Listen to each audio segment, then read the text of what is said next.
Hi friends, welcome back to our channel. ನಾನು ನಿಮ್ಮ ಅಶ್ವಿನಿ. ಎಲ್ಲರೂ ಹೇಗಿದ್ದೀರಾ? ನಾನಂತೂ ತುಂಬ ಚೆನ್ನಾಗಿದ್ದೀನಿ. ಹಾಗೆ ನೀವು ಕೂಡ ತುಂಬ ಚೆನ್ನಾಗಿದ್ರೆ ಅಂತ ಅನ್ಕೋತಾ ಇದ್ದೀನಿ. ಇವಾಗ ತಾನೇ ವ್ಲಾಗ್ನ ಸ್ಟಾರ್ಟ್ ಮಾಡಿದೆ. ಇವತ್ತು ಟಿಫನಿಗೆ ಪುಳಿಯೋಗರೆ ಮಾಡ್ತಾಯಿದ್ದೀನಿ. ಪುಳಿಯೋಗರೆ ದೇವ್ರ ನೈವೇದ್ಯಕ್ಕೂ ಹಾಗೆ ಮನೇಲಿ ಊಟ ಮಾಡೋದಕ್ಕೂ ಕೂಡ ಟಿಫನನ್ನು ಪುಳಿಯೋಗರೆ ಮಾಡ್ತಾಯಿದ್ದೀನಿ. ನಾರ್ಮಲಾಗಿ ಏನಂದರೆ MTR ಪುಳಿಯೋಗರೆ ಪೌಡರು ಆ ಥರ ರೆಡಿ ಸಿಗುತ್ತಲ್ವ, ಅದನ್ನು ತೊಗೊಂಬಂದು ಮಾಡ್ತೀನಿ. ಚೆನ್ನಾಗಿರುತ್ತೆ. ವಾರದಲ್ಲಿ ಒಂದು ಸಲನಾದರೂ ಪುಳಿಯೋಗರೆ ಮಾಡ್ಕೊಂಡು ಊಟ ಮಾಡ್ತೀವಿ. ಮಕ್ಕಳಿಗೂ ಅಷ್ಟೇ ತುಂಬ ಇಷ್ಟ. ಇದು ಪುಳಿಯೋಗರೆ ಗೊಜ್ಜನ್ನ ಏನಾದರೂ ಸ್ವಲ್ಪ ಜಾಸ್ತಿ ಮಾಡಿಟ್ಟೆ ಅಂದರೆ ಒಂದೊಂದು ಸಲ ಅವರು ಅದನ್ನೇ ಹಾಕ್ಕೊಂಡು ರೈಸ್ ಜೊತೆ ಊಟ ಮಾಡ್ತಿರ್ತಾರೆ. ಹಾಗಾಗಿ ಸ್ವಲ್ಪ ಪುಳಿಯೋಗರೆ ಗೊಜ್ಜನ್ನ ಜಾಸ್ತಿ ಮಾಡ್ತೀನಿ. ಇವತ್ತು ಜಾಸ್ತಿ ಮಾಡಲಿಲ್ಲ, ಯಾಕಂದರೆ ರೈಸ್ ಕೂಡ ಸ್ವಲ್ಪ ಜಾಸ್ತಿನೇ ನಾನು ಮಿಕ್ಸ್ ಮಾಡಿದೆ. ಮನೇಲಿ ಟಿಫನಿಗೆ ಬೇಕು ಮತ್ತು ಅವ್ರ ಲಂಚ್ ಬಾಕ್ಸಿಗೆ ಬೇಕು ಅಂತ ಹೇಳಿ, ಮತ್ತು ದೇವರು ನೈವೇದ್ಯಕ್ಕೂ ಕೂಡ ಇಡೋದಿತ್ತಲ್ಲ, ಹಾಗಾಗಿ ಸ್ವಲ್ಪ ಜಾಸ್ತಿನೇ ಗೊಜ್ಜು ಹಾಕ್ಬಿಟ್ಟು ಕಲಸಿದ್ದೀನಿ. ನನ್ನ ಮಕ್ಕಳಿಗೆ ರೈಸ್ ಐಟಮಲ್ಲಿ ತುಂಬ ಫೇವ್ರೇಟ್ ಅಂದರೆ ಇದು ಟೊಮೆಟೊ ಬಾತ್ ಒಂದು, ಆಮೇಲೆ ಪುಳಿಯೋಗರೆ ಅವ್ರಿಗೆ ತುಂಬ ಇಷ್ಟಪಟ್ಕೊಂಡು ತಿಂತಾರೆ. ಆಮೇಲೆ ಎಲ್ಲದನ್ನೂ ತಿಂತಾರೆ, ಬಟ್ ತುಂಬ ಇಷ್ಟಪಟ್ಕೊಂಡು ತಿನ್ನೋದಂದರೆ ಪುಳಿಯೋಗರೆ ಮತ್ತು ಟೊಮೆಟೊ ಬಾತು. ಅದಾದಮೇಲೆ ದೋಸೆ ಮತ್ತು ಇಡ್ಲಿ, ಇದಿಷ್ಟು ತುಂಬ ಇಷ್ಟ. ನನ್ನ ಮಗಳಿಗೆ ಚಪಾತಿ ಇಷ್ಟ ಅಷ್ಟೇ. ಮತ್ತು ಬೇರೆ ಏನು ಮಾಡಿಟ್ರು, ಏನು ಸ್ವೀಟ್ ಮಾಡಿದರು ಅಥವಾ ಸ್ಪೆಷಲ್ ಡಿಶ್ ಅಂತ ಏನು ಮಾಡಿದ್ರು ಕೂಡ ಅವರು ಅಷ್ಟೊಂದು ಇಷ್ಟಪಟ್ಕೊಂಡು ತಿನ್ನಲ್ಲ. ಇವಾಗ ಜಸ್ಟ್ ನಮ್ಮ ಮನೆಯವ್ರು ಪೂಜೆ ಮಾಡ್ತಾಯಿದ್ರು, ಅದನ್ನು ಹಾಗೆ ವಿಡಿಯೋನ ರೆಕಾರ್ಡ್ ಮಾಡಿಕೊಂಡೆ. ನನ್ನ ಮಗನ ಇವಾಗ ದೇವಸ್ಥಾನಕ್ಕೂ ಕೂಡ ಕಳಿಸಿದ್ದೆ. ದೇವಸ್ಥಾನಕ್ಕೆ ಹೋಗಿ ಬಾ, ತುಂಬ ದಿನ ಆಯಿತು ದೇವಸ್ಥಾನಕ್ಕೆ ಹೋಗಿಲ್ಲ ಅಂತ ಹೇಳಿ.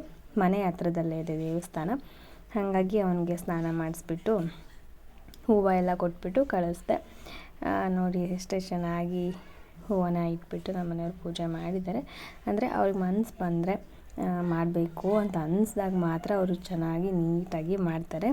ನಾವೇನೋ ಬಲವಂತದಿಂದ ಪೂಜೆ ಮಾಡು ಅಂತಂದರೆ ಅವ್ರು ಮಾಡಲ್ಲ, ಏನೋ ಮಾಡಬೇಕಲ್ಲ ಅನ್ನೋ ಥರ ಮಾಡ್ತಾರೆ.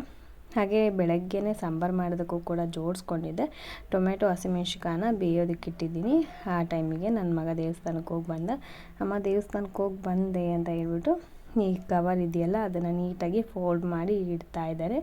ಏನಕ್ಕಂದರೆ ಬೆಳಗ್ಗೆ ಟೈಮಲ್ಲಿ ಒಂದೊಂದು ಸಲ ಅವನನ್ನು ಅಂಗಡಿಗೆ ಕಳಿಸ್ತಾ ಇರ್ತೀನಿ. ಅವನು ಬ್ಯಾಗ್ ತೊಗೊಂಡೋಗೋದಕ್ಕೆ ನಾನು ತೊಗೊಂಡೋಗಲ್ಲ ಅಂತ ಹೇಳ್ತಿರ್ತಾರೆ. ಈ ಥರ ಏನಾದರೂ ಕವರು ಆ ಥರ ಏನಾದರೂ ಇತ್ತಂದರೆ ಅದನ್ನು ತೊಗೊಂಡು ಹೋಗಿ ಬರ್ತಾನೆ.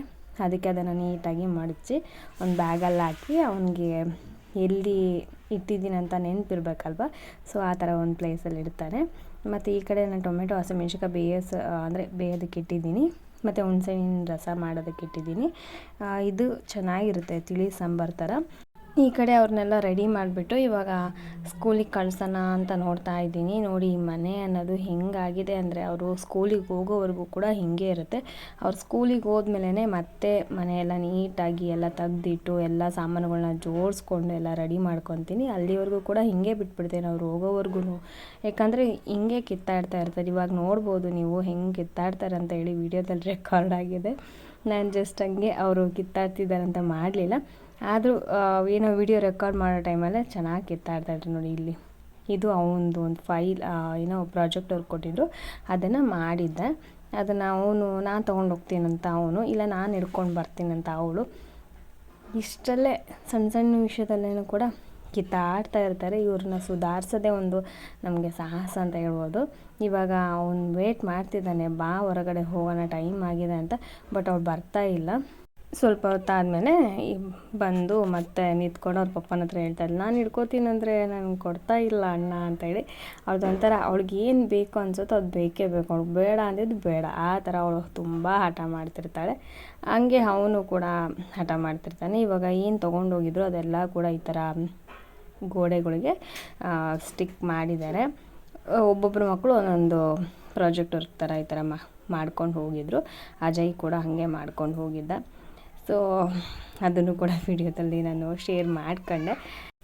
ಎಲ್ಲ ಕೆಲಸ ಮುಗಿದ್ಮೇಲೆ ಸ್ವಲ್ಪ ಹೊತ್ತು ಕೂತ್ಕೊಂಡು ಏನಾದರೂ ತಿನ್ನಬೇಕಂತ ಅನ್ನಿಸ್ದಾಗ ಈ ಥರ ಏನಾದರೂ ಫ್ರೂಟ್ಸ್ ಆ ಥರ ಏನಾದರೂ ತಿನ್ನೋದಕ್ಕೆ ಟ್ರೈ ಮಾಡ್ತೀನಿ. ಯಾಕಂದರೆ ಸ್ನ್ಯಾಕ್ಸ್ ಅಂದರೆ ತುಂಬ ಇಷ್ಟ. ಚಿಪ್ಸು ಕುರ್ಕುರೆ ಆ ಥರ ಸಣ್ಣ ಮಕ್ಕಳು ತಿನ್ನೋಂಗೆ, ಬಟ್ ಅದೆಲ್ಲ ಅಷ್ಟೊಂದು ಒಳ್ಳೆಯದಲ್ಲ. ಹಾಗಾಗಿ ಈ ಥರ ಫ್ರೂಟ್ಸ್ ಎಲ್ಲ ತರಿಸಿಟ್ಕೊಂಡಿದ್ದೀನಿ. ಮಕ್ಕಳು ಕೂಡ ತೊಗೊತಾರೆ, ಮತ್ತು ನಾನು ಕೂಡ ತಿಂತಿರ್ತೀನಿ, ಮತ್ತು ಅಮ್ಮ ಎಲ್ಲರೂ ಕೂಡ ತಿನ್ನೋದಕ್ಕೆ ಚೆನ್ನಾಗಿರುತ್ತೆ. ಸೀಸನಲ್ಲಿ ಯಾವ್ಯಾವ ಫ್ರೂಟ್ ಬರುತ್ತೋ ಎಲ್ಲದೂ ಕೂಡ ತಿನ್ನಬೇಕು. ಅದರಲ್ಲಿ ಏನಂದರೆ ಈ ಕಿತ್ತಳೆ ಹಣ್ಣು ನಮ್ಮ ಸ್ಕಿನ್ನ ತುಂಬ ಚೆನ್ನಾಗಿ ಗ್ಲೋ ಮಾಡುತ್ತೆ. ನಾವು ಆ ಸೀರಮ್ಮು ಈ ಸೀರಮ್ ಅಂತ ಯೂಸ್ ಮಾಡೋದಕ್ಕಿಂತ ಮನೇಲಿ ಏನು ಸಿಗುತ್ತೋ ಆ ಫುಡ್ಡನ್ನ ಕರೆಕ್ಟಾಗಿ ತೊಗೊಂಡ್ರೆ ಮತ್ತು ಆ ಸೀಸನಲ್ಲಿ ಏನು ಸಿಗುತ್ತೋ ಆ ಫ್ರೂಟ್ಸ್ನ ಕರೆಕ್ಟಾಗಿ ತೊಗೊಂಡ್ವಿ ಅಂತ ಅಂದರೆ ನಮ್ಮ ಹೆಲ್ತ್ ಕೂಡ ಚೆನ್ನಾಗಿರುತ್ತೆ, ನಮ್ಮ ಸ್ಕಿನ್ನು ಹೇರು ಎಲ್ಲ ಕೂಡ ಚೆನ್ನಾಗಿರುತ್ತೆ. ಇದು ಸ್ಕಿನ್ನಿಗೆ ತುಂಬಾ ಒಳ್ಳೆಯದು. ನೀವು ಕಿತ್ತಳೆನ ಎಷ್ಟು ತಿಂತೀರೋ ಅವ್ರ ಸ್ಕಿನ್ ನೋಡಿ ಎಷ್ಟು ಗ್ಲೋಯಿಂಗ್ ಆಗಿರುತ್ತೆ ಅಂದರೆ ತುಂಬ ಚೆನ್ನಾಗಿ ಗ್ಲೋ ಇರುತ್ತೆ. ಮತ್ತು ಅವರಿಗಂತಲೇ ಸಪ್ರೇಟಾಗಿ ಸೆರಮ್ ಆಗಲಿ ಅಥವಾ ಫೇಸ್ ಕ್ರೀಮ್ ಆಗಲಿ ಯೂಸ್ ಮಾಡೋದು ಅವಶ್ಯಕತೆಯೇ ಇರೋಲ್ಲ, ಅಷ್ಟು ಚೆನ್ನಾಗಿರುತ್ತೆ ಸ್ಕಿನ್ ಅನ್ನೋದು. ನನಗೆ ತುಂಬಾ ಇಷ್ಟ ಕಿತ್ತಳೆಹಣ್ಣು. ನನಗೂ ನನ್ನ ಮಗನಿಗೂ ಪ್ರೆಗ್ನೆನ್ಸಿಲಂತೂ ಸಖತ್ ತಿಂತಾಯಿದ್ದೆ. ಎಲ್ಲರೂ ಮಾವಿನಕಾಯಿ ತಿನ್ನೋದಕ್ಕೆ ಇಷ್ಟಪಟ್ಟರೆ, ಹುಣಸೆಕಾಯಿ ತಿನ್ನೋದಕ್ಕೆ ಇಷ್ಟಪಟ್ಟರೆ, ನನಗೆ ಕಿತ್ತಳೆಹಣ್ಣು ತಿನ್ನೋದಕ್ಕೆ ತುಂಬ ಇಷ್ಟ ಆಗ್ತಾಯಿತ್ತು ಆ ಟೈಮಲ್ಲಿ. ಸೊ ಹಾಗಾಗಿ ನಂಗೆ ತುಂಬಾ ತಿಂತಾಯಿದ್ದೆ. ಮತ್ತು ನಾನು ಏನು ಸಾಂಬಾರು ರೆಡಿ ಮಾಡಿದ್ದೆ ಅಂತ ಅಂದಮೇಲೆ ತಿಳಿ ಸಾಂಬಾರು, ಅದನ್ನು ಈ ರೀತಿ ಮಾಡಿದ್ದೀನಿ. ತುಂಬ ತೆಳುವಾದರೆ ಮಕ್ಕಳು ತಿನ್ನೋದಕ್ಕೆ ಹಿಂದೆ ಮುಂದೆ ಮಾಡ್ತಾರಲ್ಲ, ಹಾಗಾಗಿ ಸ್ವಲ್ಪ ಕಡಲೆ ಹಿಟ್ಟಿರುತ್ತಲ್ವ, ವಡೆ ಹಾಕೋಂಥ ಕಡಲೆ ಹಿಟ್ಟಿರುತ್ತಲ್ವ, ಅದನ್ನು ಒಂದು 2 ಸ್ಪೂನಷ್ಟು ತೊಗೊಂಡು ಅದಕ್ಕೆ ನೀರು ಮಿಕ್ಸ್ ಮಾಡಿ ಅದೊಂದು ರೀತಿ ಪೇಸ್ಟ್ ಥರ ಆದಮೇಲೆ ಅದನ್ನು ಇದಕ್ಕೆ ಹಾಕ್ಬಿಟ್ಟು ಚೆನ್ನಾಗಿ ಕುದಿಸ್ಕೊಂಬಿಟ್ರೆ ಸ್ವಲ್ಪ ಗಟ್ಟಿಯಾಗುತ್ತೆ, ಚೆನ್ನಾಗಿರುತ್ತೆ ಟೇಸ್ಟ್ ಕೂಡ. ಒಂದು ಸಲ ಟ್ರೈ ಮಾಡಿ. ಏನಿಲ್ಲ, ಹಸಿಮೆಣ್ಸಿನ್ಕಾಯಿ ಟೊಮೆಟೊನ ಚೆನ್ನಾಗಿ ಬೇಯಿಸ್ಕೊಂಡು ಅದನ್ನು ಮಿಕ್ಸಿ ಜಾರಿಗೆ ಹಾಕ್ಬಿಟ್ಟು ಒಂದು ಸ್ವಲ್ಪ ಜೀರಿಗೆ ಹಾಕ್ಬಿಟ್ಟು ರುಬ್ಕೊಂಬಿಟ್ಟು ಒಗ್ಗರಣೆ ಕೊಡೋದು. ಬೆಳ್ಳುಳ್ಳಿ, ಸಾಸಿವೆ, ಜೀರಿಗೆ, ಒಣಮೆಣ್ಸಿನ್ಕಾಯಿ, ಆಮೇಲೆ ಈರುಳ್ಳಿ, ಒಂಚೂರು ಇಂಗು, ಇದಿಷ್ಟನ್ನು ಹಾಕಿ ಚೆನ್ನಾಗಿ ಒಗ್ಗರಣೆ ಕೊಟ್ಟಾದಮೇಲೆ ನಾವೇನು ಪೇಸ್ಟ್ ಮಾಡಿ ಇಟ್ಕೊಂಡಿದ್ದೀವೋ ಅದನ್ನು ಹಾಕ್ಬಿಟ್ಟು ಅದಕ್ಕೆ ಸ್ವಲ್ಪ ಉಪ್ಪು, ಖಾರ, ಸಾಂಬಾರು ಪೌಡರು, ಒಂದು ಸ್ವಲ್ಪ ಹುಣಸೆಹಣ್ಣಿನ ರಸ, ಒಂದು ಸ್ವಲ್ಪ ಬೆಲ್ಲನಾದರೂ ಸಕ್ಕರೆನಾದರೂ ಹಾಕ್ಬಿಟ್ಟು ಚೆನ್ನಾಗಿ ಕುದಿಸ್ಬಿಟ್ರೆ ನಮಗೆ ಆ ಸಾಂಬಾರು ರೆಡಿ ಆಗುತ್ತೆ. ಸ್ವಲ್ಪ ಗಟ್ಟಿಯಾಗಿ ಬೇಕು ಅಂದರೆ ನಾನು ಹೇಳಿದ್ನಲ್ಲ, ಕಡಲೆ ಹಿಟ್ಟಿಗೆ ಸ್ವಲ್ಪ ನೀರು ಮಿಕ್ಸ್ ಮಾಡಿ ಅದಕ್ಕೆ ಹಾಕ್ಬಿಟ್ರೆ ಸ್ವಲ್ಪ ಗಟ್ಟಿಯಾಗಿ ಬರುತ್ತೆ. ನೀವು ಪರವಾಗಿಲ್ಲ ರಸಮ್ ಥರ ತೆಳುವಾಗೇ ಇರಲಿ ಅಂದರೆ ಹಾಗೇನೂ ಕೂಡ ಊಟ ಮಾಡ್ಬೋದು, ತುಂಬ ಚೆನ್ನಾಗಿರುತ್ತೆ. ವಾರದಲ್ಲಿ ಒಂದು ಸಲನಾದರೂ ಆ ಥರ ರಸಮ್ಮು ಈ ಥರ ಮಾಡ್ಕೊಂಡು ತಿಂದರೆ ತುಂಬ ಟೇಸ್ಟಿಯಾಗಿ ತುಂಬ ಚೆನ್ನಾಗಿರುತ್ತೆ, ಹೆಲ್ತಿಗೂ ಕೂಡ ಒಳ್ಳೆಯದು. ಅದರಲ್ಲಿ ರಸಮಲ್ಲಿ ತುಂಬ ವೆರೈಟಿ ಬರುತ್ತೆ. ಮೆಣಸಿನ ಸಾರು ಬರುತ್ತೆ, ಆಮೇಲೆ ಟೊಮೆಟೊ ರಸಮ್ ಬರುತ್ತೆ, ಹುಣಸೆಹಣ್ಣಿಂದ್ರಲ್ಲಿ ಮಾಡ್ತಾರೆ, ತುಂಬ ಚೆನ್ನಾಗಿರುತ್ತೆ. ವೆರೈಟಿ ಟ್ರೈ ಮಾಡ್ಬೋದು. ಅಂದರೆ ಮನೇಲಿ ತಿನ್ನೋರು ಇರಬೇಕಷ್ಟೇ. ಇಲ್ಲ ಅಂತಂದರೆ ನಾವು ನಾವೇ ಮಾಡ್ಕೊಂಡು ತಿನ್ನಬೇಕು, ಅದನ್ನ ಬಿಟ್ಟರೆ ಬೇರೆ ಆಪ್ಷನ್ನೇ ಇಲ್ಲ. ನನ್ನ ಮನೇಲಿ ಒಬ್ರಿಗೆ ಒಂದೊಂದು ಥರ ವೆರೈಟಿ ಇಷ್ಟ. ಒಬ್ರಿಗೆ ಚಟ್ನಿ ಇಷ್ಟ, ಒಬ್ಬರಿಗೆ ಬೇಳೆ ಸಾಂಬಾರು ಇಷ್ಟ, ಒಬ್ರಿಗೆ ಸೊಪ್ಪಿನ ಸಾಂಬಾರು ಇಷ್ಟ, ಒಬ್ರಿಗೆ ತಿಳಿ ಸಾರು ಇಷ್ಟ, ಈ ಥರ. ಸೊ ಎಲ್ಲರ ಇಷ್ಟಗಳನ್ನ ಒಂದೇ ದಿನ ಮಾಡೋದು ಕೂತ್ಕೊಂಡ್ವಿ ಅಂದರೆ ನಿಜವಾಗ್ಲೂ ಮುಗ್ದೇ ಹೋಯ್ತು. ಹಾಗಾಗಿ ಇದನ್ನು ಯಾವಾಗಲಾದ್ರೂ ಒಂದೊಂದು ಸಲ ಟ್ರೈ ಮಾಡ್ತಾ ಇರ್ತೀನಿ. ಅದನ್ನು ಕೂಡ ರೂಢಿ ಮಾಡೋಣ, ತಿಂತಾರೆ ಅಂತ ಅಂದ್ಬಿಟ್ಟು. ಸೊ ಅದನ್ನೆಲ್ಲ ಮಾಡಿಟ್ಟು ಇವಾಗ ತಲೆ ಬಾಚ್ಕೊಳ್ತಾ ಇದ್ದೀನಿ. ಏನಂದರೆ ನಾನು ಒಂದು ದಿನಕ್ಕೆ ಒಂದೇ ಸಲ ನಾನು ತಲೆ ಬಾಚೋದು, ಮತ್ತು ನಾನು ತಲೆ ಬಾಚೋದಕ್ಕೆ ಹೋಗೋದಿಲ್ಲ. ಯಾಕಂದರೆ ನನಗೆ ಅದು ಅಭ್ಯಾಸ ಆಗಿಬಿಟ್ಟಿದೆ. ಹಾಗಾಗಿ ಎಲ್ಲರೂ ಒಂದು ದಿನಕ್ಕೆ 2 ಸಲ 3 ಸಲ ತಲೆ ಬಾಚ್ಕೋತಾರೆ, ಬಟ್ ನಾನು ಬಾಚ್ಕೊಳಲ್ಲ. ಇವಾಗ ತಲೆ ಬಾಚಿ ಜಡೆನ ಈ ಥರ ನೀಟಾಗಿ ಎಣೆದ್ಬಿಟ್ಟು ಫೋಲ್ಡ್ ಮಾಡಿ ರಿಬ್ಬನ್ ಹಾಕ್ಬಿಟ್ಟೆ ಅಂದರೆ ಅದು ನೆಕ್ಸ್ಟ್ ಡೇನೇ ರಿಮೂವ್ ಆಗೋದು. ಅಲ್ಲಿವರೆಗೂ ಕೂಡ ಹಿಂಗೆ ಇರ್ತೀನಿ. ಇದು ನಂಗೆ ಕಂಫರ್ಟ್ ಅನಿಸುತ್ತೆ. ರಿಬ್ಬನ್ ಹಿಂಗೆ ಹಾಕ್ಕೊಂಡು ಕ್ಲಿಪ್ಪೆಲ್ಲ ಹಾಕ್ಕೋತಾರಲ್ಲ, ಒಂಥರ ಬಂದ್ ಥರ ಹಾಕ್ಕೊಂಡು ಕ್ಲಿಪ್ಪೆಲ್ಲ ಹಾಕ್ಕೊತಾರಲ್ಲ, ತುರುಬು ಕಟ್ಕೊಂಡು, ನನಗೆ ಆ ಥರ ಹಾಕ್ಕೊಳೋಕೆ ಇಷ್ಟ ಆಗಲ್ಲ. ಅಗ್ಲಗ್ಲ ಅದು ಬಿಚ್ಚಬೇಕು, ಮತ್ತೆ ಕ್ಲಿಪ್ ಹಾಕೋಬೇಕು, ಸರಿ ಹೋಗಲಿಲ್ಲ ಅಂದರೆ. ಬಟ್ ಇದು ಹಾಗಲ್ಲ, ಒಂದು ಸಲ ನೀಟಾಗಿ ಜಡೆನ ಎಣೆದ್ಬಿಟ್ಟು ನೀಟಾಗಿ ಈ ಥರ ರಬ್ಬರ್ ಬ್ಯಾಂಡ್ ಹಾಕ್ಕೊಂಡ್ಬಿಟ್ವಿ ಅಂದರೆ ನೆಕ್ಸ್ಟ್ ಡೇವರೆಗೂ ಅದ್ರ ಸುದ್ದಿಗೇ ಹೋಗಿರಲ್ಲ.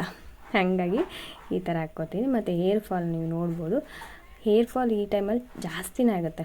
ಅಂದರೆ ಆ ಥರ ಜಾಸ್ತಿ ಆಗ್ತಾಯಿದೆ ಹೇರ್ ಫಾಲ್ ಅಂತಂದು ನಾವು ಟೆನ್ಷನ್ ಮಾಡ್ಕೊಂಡಂಗೆಲ್ಲ ಇನ್ನೂ ಜಾಸ್ತಿ ಆಗುತ್ತೆ. ಹೇರ್ ಫಾಲ್ ಆಗ್ತಾಯಿದೆಯಾ, ಓಕೆ ಆಗಲಿ ಬಿಡಿ, ಪರವಾಗಿಲ್ಲ. ನಾವು ಏನೋ ಒಂದು ಮಿಸ್ಟೇಕ್ ಮಾಡಿದ್ದೀವಿ, ತಿನ್ನೋದ್ರಲ್ಲೋ ಏನೋ ಮಿಸ್ಟೇಕ್ ಆಗಿದೆ, ಕರೆಕ್ಟಾಗಿ ತಿಂದರೆ ಕರೆಕ್ಟಾಗಿ ಆಗುತ್ತೆ ಅಂತ ಅಂದ್ಕೊಂಡ್ರೆ ಟೆನ್ಷನ್ ಮಾಡ್ಕೊಂಡಿದ್ರೆ ನೀಟಾಗಿ ಹೇರ್ ಅನ್ನೋದು ಗ್ರೋತ್ ಆಗುತ್ತೆ, ಮತ್ತು ಹೇರ್ ಫಾಲ್ ಅನ್ನೋದು ಕಂಟ್ರೋಲ್ ಆಗುತ್ತೆ. ನಾವೇ ಫುಲ್ ಟೆನ್ಷನ್ ಮಾಡ್ಕೊಂಡ್ವಿ ಅಂದರೆ ಇನ್ನೂ ಫುಲ್ ಅದು ಟೆನ್ಷನಾಗಿ ಇನ್ನೂ ಸ್ವಲ್ಪ ಕೂದಲು ಉದ್ರೋಗುತ್ತೆ. ಅದನ್ನು ನಾನು ಏನಂತಾರೆ ಅದನ್ನೆಲ್ಲ ನಾನು ಫೇಸ್ ಮಾಡಿದ್ದೀನಿ. ಹಾಗಾಗಿ ಇವಾಗ ಟೆನ್ಷನ್ ಮಾಡ್ಕೊಳ್ತಾ ಇಲ್ಲ.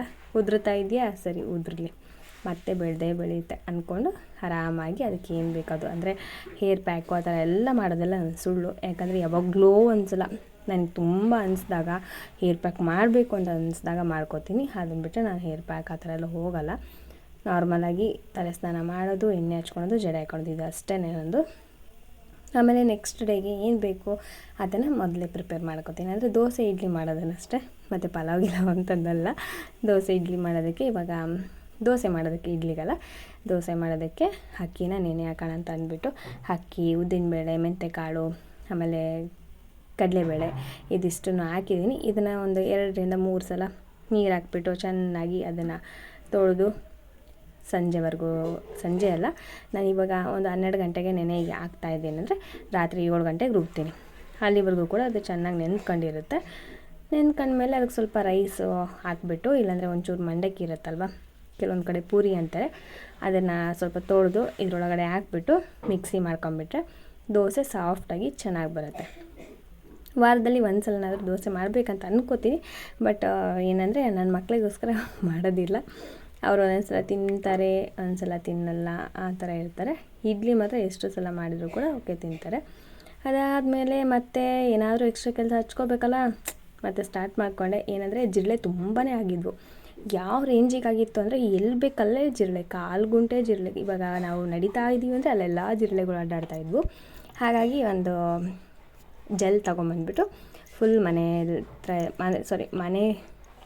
ಒಳಗಡೆ ಎಲ್ಲ ಹಚ್ಚಿಬಿಟ್ಟಿದ್ದೆ.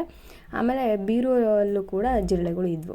ಅದಕ್ಕೋಸ್ಕರ ಬೀರುವಲ್ಲಿ ಕೂಡ ನಾನು ಆ ಜೆಲ್ನ ಹಚ್ಚಿದಾಗಿನಿಂದ ಯಾವ ರೇಂಜಿಗೆ ಜಿರಳೆಗಳಿದ್ವು ಅಂದರೆ ಎಲ್ಲವೂ ಕೂಡ ನೀವು ನೋಡ್ಬೋದು. ಅಲ್ಲೊಂದು ರಾಶಿ ತೋರಿಸಿದೆ, ಇನ್ನೂ ಕೂಡ ಅದೆಲ್ಲ ತೆಗೆದ್ಬಿಟ್ಟು ಚೆನ್ನಾಗಿ ಕೊಡುವುದೆ. ಅದಾದಮೇಲೆ ನಾನು ನಿಮಗೆ ವಿಡಿಯೋದಲ್ಲಿ ತೋರಿಸ್ಲಿಲ್ಲ, ತುಂಬ ಜಿರಳೆಗಳು ಸತ್ತು ಎಲ್ಲ ಬಿದ್ದುಬಿಟ್ಟಿದ್ವು. ಹಾಗಾಗಿ ಅಂದ್ಕೊಂಡೆ ಇದು ವರ್ಕ್ ಆಗಿದೆ ಈ ಜೆಲ್ಲಿಂದ ಅಂತ ತುಂಬಾ ಖುಷಿ ಆಯಿತು. ಯಾಕಂದರೆ ಇಟ್ ಸ್ಪ್ರೇ ತಂದು ಸ್ಪ್ರೇಗಳನ್ನ ಎಷ್ಟು ಮಾಡ್ತಾಯಿದ್ದೆ ಅಂದರೆ ತುಂಬ ಸ್ಪ್ರೇ ಮಾಡ್ತಾಯಿದ್ದೆ. ಒಂದೊಂದ್ಸಲ ರಾತ್ರಿ ಎದ್ಬಿಟ್ಟು ಹುಡುಕಿ ಸ್ಪ್ರೇ ಮಾಡ್ತಾಯಿದ್ದೆ. ರಾತ್ರಿ ಟೈಮಲ್ಲಿ ತುಂಬ ಓಡಾಡ್ತಾ ಇರ್ತಾವೆ ಅಂತ ಹೇಳಿ. ಬಟ್ ಇವಾಗಾದರೂ ಟೆನ್ಷನ್ ಇಲ್ಲ, ಆರಾಮಾಗಿ ಎಲ್ಲ ಕೂಡ ಸತ್ತೋದ್ವು. ಇನ್ನೂ ಒಂದು ಸ್ವಲ್ಪ ಇದೆ, ಇನ್ನೂ ಒಂದು ಸಲ ತಂದುಬಿಟ್ಟು ಆ ಜೆಲ್ ಹಚ್ಬಿಟ್ಟೆ ಅಂದರೆ ಕಂಪ್ಲೀಟಾಗಿ ಎಲ್ಲ ಕ್ಲಿಯರ್ ಆಗುತ್ತೆ. ಆಮೇಲೆ ಬಟ್ಟೆ ಸ್ವಲ್ಪ ಎಲ್ಲ ಇಲ್ಲಿ ಕಲ್ಲಾಬಿಲ್ಲಿ ಎಲ್ಲ ಆಗಿದ್ವು, ಅದನ್ನೆಲ್ಲ ಜೋಡಿಸಿ ಇಟ್ಟಿದ್ದೀನಿ. ಇದೇನಪ್ಪ ಈ ಥರ ಗುಡ್ಡೆ ಥರ ಹಾಕಿದ್ದೀರಲ್ಲ ಅಂತಂದರೆ ಅದು ಜರ್ಕಿನು. ಅದನ್ನು ಎಷ್ಟೇ ಫೋಲ್ಡ್ ಮಾಡಿದ್ರು ಅದು ಅಷ್ಟೇ ದಪ್ಪ, ಹಾಗಾಗಿ ಅದನ್ನ ಹಂಗೆ ಇಟ್ಟಿದ್ದೀನಿ. ಇದು ನಮ್ಮ ಮನೆಯವ್ರ ಬಟ್ಟೆ. ಇದೇನು ಇಷ್ಟೇನಾ ಅಂತಂದರೆ ಇನ್ನೂ ಇದಾವೆ, ಅದನ್ನು ಬೇರೆ ಕಡೆ ಇಟ್ಟಿದ್ದೀನಿ. ಅದನ್ನೆಲ್ಲ ತೊಗೊಂಬಂದ್ಬಿಟ್ಟು ಮತ್ತೆ ಫೋಲ್ಡ್ ಮಾಡಿ ಇಡಬೇಕು. ಸೊ ಇಷ್ಟೇ ಫ್ರೆಂಡ್ಸ್ ಇವತ್ತಿನ ವಿಡಿಯೋ. ನಿಮಗೆ ವಿಡಿಯೋ ಇಷ್ಟ ಆದರೆ ಲೈಕ್ ಮಾಡಿ.